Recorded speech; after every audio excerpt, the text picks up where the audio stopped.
اللہ تعالیٰ نے قرآن حکیم میں ارشاد فرمایا کہ افحسبتم انما خلقناکم عبثا وانکم الینا لا ترجعون۔ فرمایا کیا تم یہ گمان کرتے ہو کہ ہم نے تمہیں بیکار پیدا کیا ہے، اور کیا تم یہ سمجھتے ہو کہ تمہیں پلٹ کر ہماری طرف نہیں آنا؟ اللہ تبارک و تعالیٰ نے جو چیز بھی پیدا کی، جہاں بھی پیدا کی، بڑی حکمتوں کے تقاضوں کے تحت پیدا کی۔ میں کسی شخص سے بیزار نہیں ہو سکتا، کیونکہ ایک ذرہ بھی تو بیکار نہیں ہو سکتا۔ اللہ نے ہر چیز کو کمال حسن کے ساتھ دنیا میں پیدا کیا، اور انسان تو اشرف المخلوقات، یہ تو اللہ تعالیٰ کی تخلیق کا شاہکار ہے۔ اللہ تعالیٰ نے اسے بڑی رعنائیوں کے ساتھ، بڑی حکمتوں کے ساتھ، بڑے کرم کے ساتھ پیدا فرمایا۔ اور پھر اگر وہ مسلمان ہے، پھر اگر وہ حضور کا غلام ہے، تو پھر تو فرمایا کنتم خیر امۃ اخرجت للناس، انسان ساری مخلوق میں افضل ہے، اور میرے محبوب کا کلمہ پڑھنے والے سارے انسانوں میں سب سے افضل ہے۔ ان کو اللہ نے اور زیادہ فضیلتوں سے، برکتوں سے مالا مال کیا۔ یہ وہ مخلوق ہے، یہ وہ لوگ ہیں، یہ وہ امت ہے کہ جو صرف ارادہ کرتی ہے نیکی کا، کرتی نہیں۔ ارادہ کرتی ہے تو اللہ نیکی کرنے کا اجر عطا فرما بھی دیتا ہے۔ یہ ابھی پلان کرتی ہے کہ میں یہ کام کروں گا تو رب اس کا ثواب شروع بھی فرما دیتا ہے، لیکن پتہ نہیں کیا ہو گیا ہے، لوگوں کو نیکی کے ارادے کرنے ہی چھوڑتے جا رہے ہیں، نیکی کی منصوبہ بندی کرنی ہی چھوڑ دی ہے، خیر کے لیے پلان کرنا ہی چھوڑ دیا ہے۔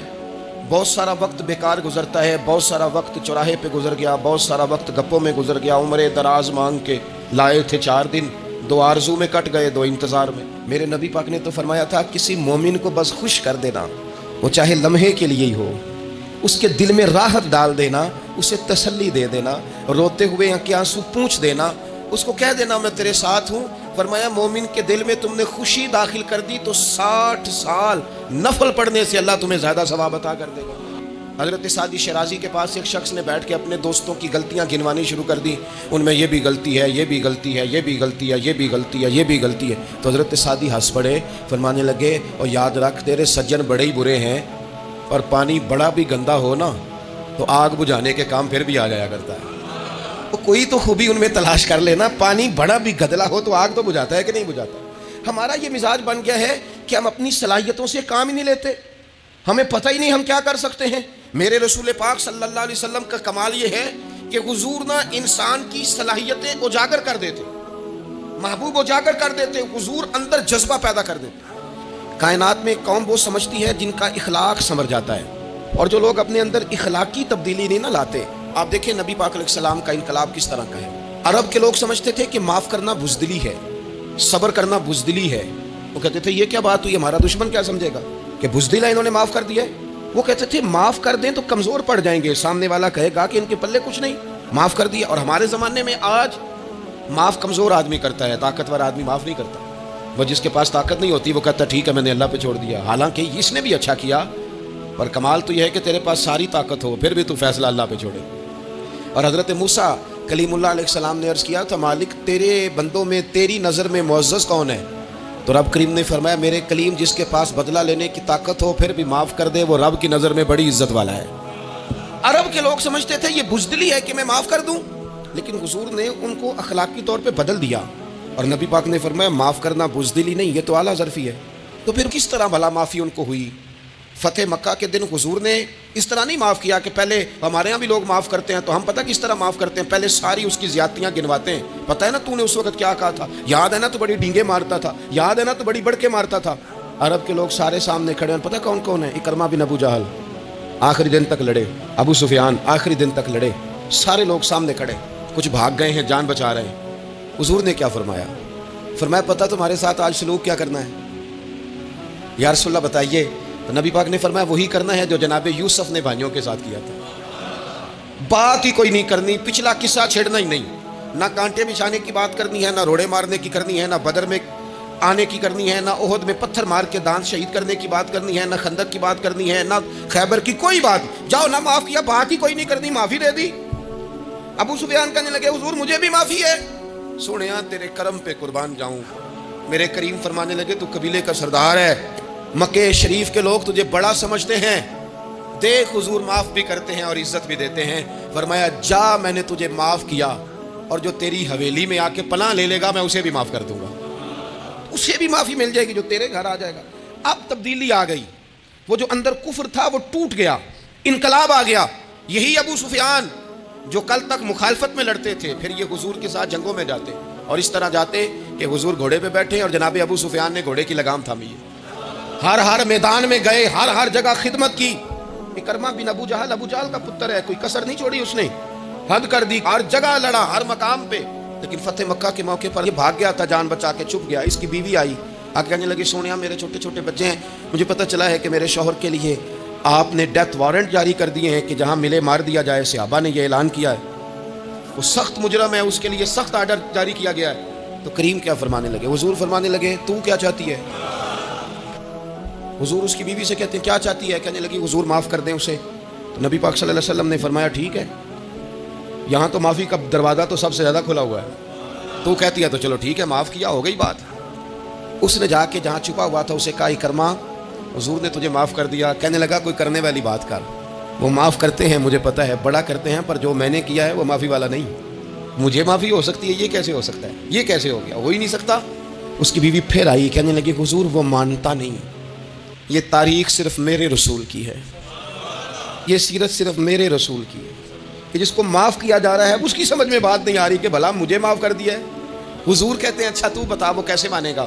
کہنے لگی حضور اگر کوئی نشانی دے دینا, عرب کے لوگ تلوار دے دیتے تھے, زرہ دے دیتے تھے, پگڑی دے دیتے تھے, چھڑی دے دیتے تھے, یہ دلیل ہوتی تھی کہ فلاں نے نشانی دے دی. اگر کوئی مل جائے نا نشانی, محبوبہ اس طرح تو کوئی نہیں کرتا جیسے آپ کرتے ہیں. کریم نے اپنے سر سے پگڑی اتاری اور فرمایا میری پگڑی بطور علامت کے نشانی کے لے جا, اسے کہہ دے میں نے معاف کیا. اب نبی پاک علیہ السلام نے فرمایا افضل جہاد اپنے نفس سے لڑائی کرنا ہے, اپنے آپ کے ساتھ کچھ جد و جہد کی جائے, کچھ اپنے خلاف بھی چلا جائے. ساری زندگی دوسروں سے لڑتے, دوسروں پر اپنی غلطیوں کا بوجھ ڈالتے گزر گئی, کچھ اپنے نفس پر بھی. حضرت باجید بستامی سے کسی نے کہا حضور میں نے اللہ تک جانا ہے, رستہ بتا دیں. فرمایا 2 قدم کا رستہ ہے. فرمایا 1 قدم اپنے نفس کی خواہش پہ رکھ لے تو دوسرا قدم تیرا رب تک پہنچ جائے گا. تو اپنے آپ کو کنٹرول نہیں نہ کرتا, اپنے آپ سے تو لڑ پہلے. ہمارے ہاں لوگوں کا عجیب مزاج ہے, وہ اپنا مائنڈ سیٹ کر لینا, کبھی ذہن بنا لینا یہ چیز حرام ہے تو وہ کبھی بھی حلق سے نیچے ہی نہ جائے. آپ گوشت کھا رہے ہوں اور بڑا اچھا پکا ہوا ہے, بہترین مسالہ جات لگے ہوئے ہیں, بہترین, آپ کھا رہے تھے گوشت, کوئی بندہ آپ کے کان میں آ کے کہہ دے صدقے کا ہے, اس کا منہ میں ذائقہ بدل جاتا ہے کہ نہیں؟ بھائی گوشت تو وہی ہے, یہ کیسے بدل گیا؟ کیونکہ آپ کے نا وہاں کمپیوٹر میں فٹ ہے کہ صدقہ میرے لیے درست. آپ وہ کہتے ہیں یہ تو فارم بن گیا. بھائی یہ کیا بن گیا؟ چلیں اس سے بھی آگے چلتے ہیں. آپ کھا رہے تھے گوشت اور بڑا لطف آ رہا تھا, تو کسی نے کہہ دیا کہ جانور ٹھیک ہی نہیں تھا, بیمار تھا یا حرام تھا, ذبح ہی نہیں کیا تھا, صحیح طور پر ایسے ہی اس کو پکا دیا, مر گیا تھا. تو اب تو یہ حال ہوتا ہے کہ الٹیاں شروع ہو جاتی ہیں. کیوں؟ اس لیے کہ نفیس طبیعت پر نہ صدقے کا گوشت فٹ ہوتا ہے نہ حرام فٹ ہوتا ہے, کیونکہ طبیعت نفیس ہے نا. بس اس بات کو سمجھ لیں, جس طرح حرام بکرا طبیعت پہ فٹ نہیں نہ ہوتا, اس طرح کروڑ حرام بھی طبیعت پہ فٹ نہیں ہونا چاہیے. 2 کروڑ بھی حرام آ جائے تو فٹ.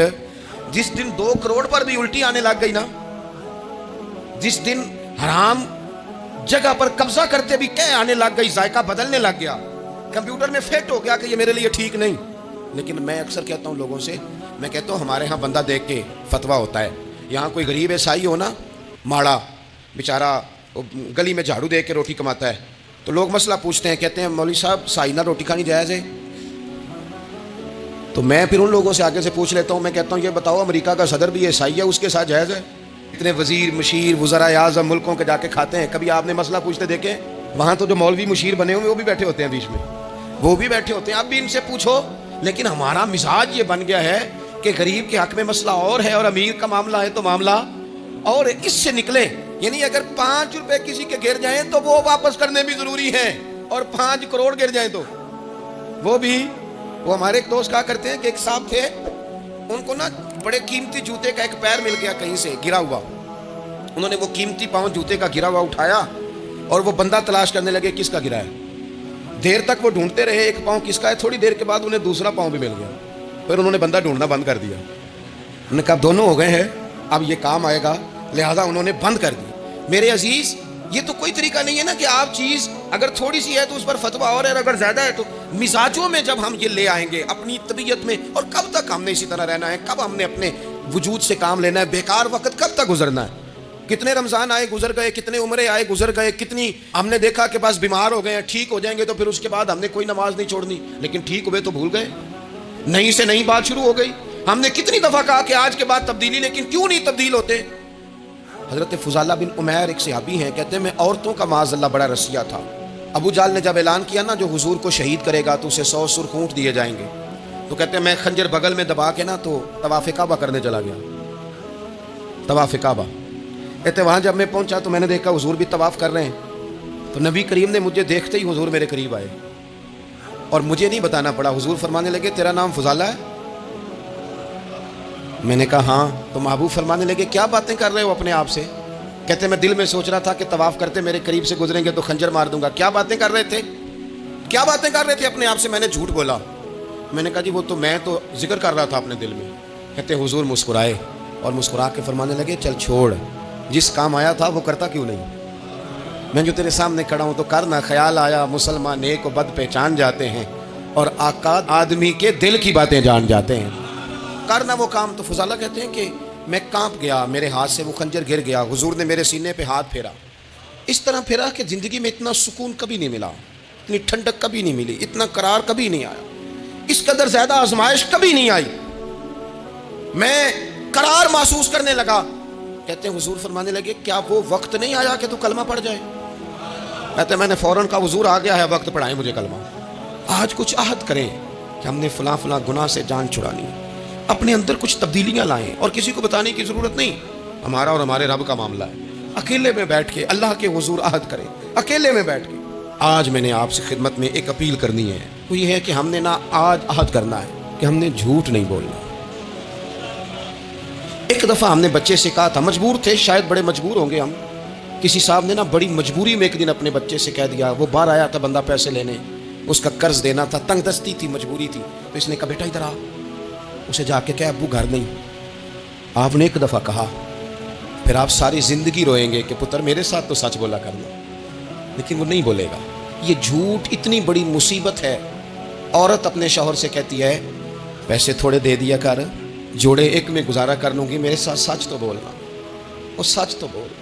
تو اگر لاہور جاتا ہے تو مجھے لاہور کا ہی بتا کے جا، میرا رشتہ پیسوں سے نہیں اعتماد سے جڑا ہے۔ ماں کہتی ہے ماں بیٹے سے، پتر سچی بات تھوڑی کر لیا کر، سچی کیا کر۔ سچ ختم ہو گیا۔ اب لوگوں نے جھوٹ کا نام بدل دیا ہے، کہتے میں نے بہانہ کر دیا تھا۔ او بھئی آپ نے جھوٹ بولا تھا، صاف صاف کہیں، نام بدل دیا۔ جھوٹ کھا گیا میرے ملک کو، جھوٹ کھا گیا اس ملت کو، جھوٹ نے اس امت کو قریب سے آ کے تھام لیا۔ ہم بڑی آزمائش میں ہیں ہم، مطلب ہر شخصی الا ماشاءاللہ، ہر شخصی۔ آپ کسی شخص سے کوئی معاہدہ کرتے ہیں، کوئی چیز بنانے کی بات کرتے ہیں، خریدنے کی بات کرتے ہیں، وہ جو کہتا ہے اس پر پورا کیوں نہیں اترتا؟ وہ غلط بات کیوں کرتا ہے؟ میرے نبی پاک علیہ السلام سے پوچھا گیا مومن بزدل ہوتا ہے؟ حضور نے فرمایا ہو جاتا ہے کبھی، یہ غلطی آ جاتی ہے۔ حضور مومن کنجوس ہوتا ہے؟ فرمایا کبھی ہو جاتا ہے۔ یا رسول اللہ مومن جھوٹا بھی ہوتا ہے؟ تو میرے رسول فرمانے لگے نہیں، میرا کلمہ پڑھنے والا ساری غلطیاں کر سکتا ہے، میرا مومن جھوٹ نہیں بولا کرتا۔ اگر ہم اپنے بچوں سے سچ بولیں، اپنے دوستوں سے سچ بولیں، اپنے محبت کرنے والوں سے سچ بولیں، ہمارا اعتماد نہیں خراب ہوگا، اعتماد قائم رہے گا۔ وہ ایک شخص نے آ کے کہا تھا نا یا رسول اللہ میں 2 نمازیں پڑھوں گا، اگر آپ کہتے ہیں تو کلمہ پڑھتا ہوں، 5 نہیں پڑھ سکتا۔ فرمایا تو آ جا 2 ہی پڑھنا، لیکن یہ چھٹی صرف حضور دے سکتے ہیں اور نہیں کوئی دے سکتا۔ حضور نے فرمایا 2 ہی پڑھنا۔ صحابہ کہتے ہیں 2 نمازوں کی شرط پہ کلمہ پڑھا۔ پھر شارحین فرماتے ہیں وہ وقت بھی آیا کہ وہ تہجد بھی پڑھا کرتے تھے۔ آپ شروع تو کریں نا کسی کام کو، اپنے اندر چھوٹی چھوٹی تبدیلی پیدا کریں، اور بڑوں سے لے کر۔ مجھے ادب سے عرض کرتا ہوں، بعض نوجوان بھی شکایت کرتے ہیں، کہتے ہیں بزرگوں کو کہہ دیں کہ جلد باز نہ بنیں، جلدی غصے میں آ جاتے ہیں۔ میں بزرگوں سے بھی عرض کروں گا کہ تھوڑی نرمی، تھوڑی شفقت، مطلب زیادہ ڈانٹ ڈپٹ کرنے سے بھی تو چیزیں خراب ہی ہوتی ہیں نا، تھوڑا سا ضرب بڑھ۔ نوجوانوں سے کہوں گا کہ آپ جوان ہیں تو حوصلہ بھی تو جوان ہے نا، تو زندگی میں حوصلہ، تحمل، بردباری لائیں، اپنی عادات کو تھوڑا تھوڑا کر کے تبدیل کریں۔ اللہ تعالی ہمیں سمجھ عطا فرمائے۔